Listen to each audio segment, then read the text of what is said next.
একটি কালো আকাশ, তারার মতো জ্বলছে কোটি কোটি নিউরন। একটা নিঃশব্দ বিস্ফোরণ ঘটছে, কিন্তু কোনো আওয়াজ নেই, শুধু চিন্তা, ভাবনা, আবেগ এবং আপনি। এই পৃথিবীতে সবথেকে জটিল বস্তু, এটা কোনো রকেট না, কোনো সুপার কম্পিউটার না, এটা আপনার মাথার ভিতর থাকা এক মাংসপিণ্ড, নাম তার মানব মস্তিষ্ক। আজ আমরা যাত্রা শুরু করব এক জাদুকরী জগতে, যেখানে প্রতিটি কোষ এক একটি রহস্য, প্রতিটি স্নায়ু এক একটি রহস্যপথ। এটাই বিজ্ঞান যাত্রার প্রথম অধ্যায়। মানব মস্তিষ্ক, জ্ঞান, আবেগ, স্মৃতি ও চেতনার সেই অদ্ভুত ঘর। চলুন দরজা খুলে দেখা যাক ভিতরের মহাবিশ্ব। মানুষ যখন গুহায় বাস করত, তখনও তার মাথার ভিতর একটি প্রশ্ন ঘুরপাক খেত, আমি কে? আর এই আমি খোঁজার পথ শুরু হয়েছিল মস্তিষ্ক দিয়ে। প্রাচীন মিশরীয়রা বিশ্বাস করত হৃদয় মানুষের চিন্তার কেন্দ্র, তাই তারা মৃতদেহ সংরক্ষণের সময় হৃদয় রেখে দিত, কিন্তু মস্তিষ্ক ফেলে দিত। গ্রিক দার্শনিক হিপোক্রেটিস প্রথম বলেছিলেন, মানব অনুভূতির কেন্দ্র হৃদয় নয়, এটি মস্তিষ্ক। হাজার বছর ধরে চিকিৎসা বিজ্ঞান, দর্শন এবং ধর্ম মিলে গড়ে তুলেছে এই জটিল কাঠামোকে বোঝার চেষ্টা, কিন্তু আসল রহস্য উন্মোচন শুরু হয় মাত্র কিছু শতাব্দী আগে। আপনার মাথার ভিতর প্রায় 1.4 কেজি ওজনের এই মাংসপিণ্ডে আছে 86 বিলিয়ন নিউরন। হ্যাঁ, ঠিক শুনেছেন, 86 বিলিয়ন। আর প্রতিটি নিউরন যুক্ত হয়ে আছে হাজার হাজার স্নায়ু সঙ্গীর সাথে। কল্পনা করুন, একটা নিউরন মানে একটা তারকা। তাহলে আপনার মাথার ভিতরে একটা গ্যালাক্সি। মস্তিষ্ক মূলত 3টি ভাগে বিভক্ত। প্রথমত সেরিব্রাম, চিন্তা, কথা, স্মৃতি ও বুদ্ধিমত্তার কেন্দ্র। সেরিবেলাম, গতিবিধি ও সমন্বয়ের জন্য। ব্রেনস্টেম, নিঃশ্বাস। এটি শুধু একটা মাংসপিণ্ড না, এটি একটা জ্যান্ত বিদ্যুৎ চালিত জাদুঘর। নিউরন এমন এক কোষ যা একে অপরের সাথে কথা বলে, কিন্তু তারা শব্দ ব্যবহার করে না, তারা ব্যবহার করে বিদ্যুৎ এবং রাসায়নিক সংকেত। এই ক্ষুদ্র সম্পর্কগুলোই তৈরি করে আমাদের চিন্তা, অনুভব, ভাষা এবং স্বপ্ন।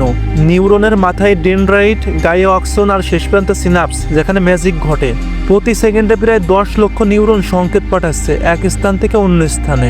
এটা এত দ্রুত ঘটে যে আপনি হাসি দেবার আগেই আপনার মস্তিষ্ক বোঝা যায় এটা হতে যাচ্ছে। আপনার প্রথম জন্মদিন, স্কুলের প্রথম দিন অথবা প্রথম ভালো লাগার অনুভূতি, সবই মস্তিষ্কে লেখা থাকে। কিন্তু কোথায়? হিপোক্যাম্পাস নামে এক ছোট্ট অংশে। এটি আপনার স্মৃতির লাইব্রেরি। এই স্মৃতি 2 ভাগে বিভক্ত।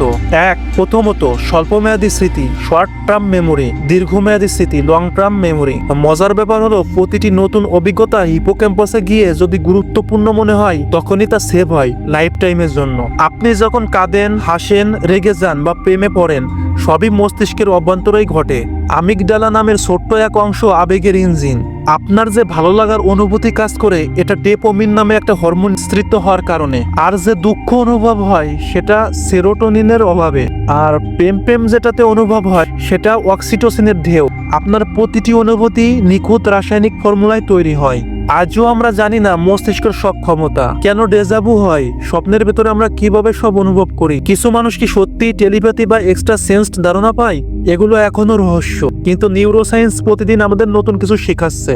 আজকের সুপার কম্পিউটার কোটি কোটি গণনা করতে পারে, কিন্তু মস্তিষ্ক সে অনুভব করতে পারে, ভালোবাসতে পারে, সৃষ্টি করতে পারে। কম্পিউটার পারে গণনা, কিন্তু পারে না কল্পনা। তাই বিজ্ঞানীরা বলেছেন, the brain is not just a machine, it is magic warped in biology. আপনি জানেন আপনি কে? আপনি নিজেকে নিয়ে ভাবতে পারেন, এটা কেবল মানুষের মস্তিষ্কেই সম্ভব। আপনি যখন শুধুমাত্র এতটুকু কথা বলেন যে আমি, তখন তার পিছনে কাজ করে কোটি কোটি নিউরনের সঙ্গীত। মস্তিষ্ক শুধু আপনার দেহ নিয়ন্ত্রণ করে না, এটি আপনাকে আপনি করে তোলে। আমরা এই বিশাল মস্তিষ্ক মহাবিশ্বে আজ একবার চোখ রেখেছি। প্রতিটি নিউরন যেন এক একটা তারা, আর আপনি এই গ্যালাক্সির রাজা। আপনার মস্তিষ্ক এক বিস্ময়, এক মহাজাগতিক চিপ, এক জাদুঘর।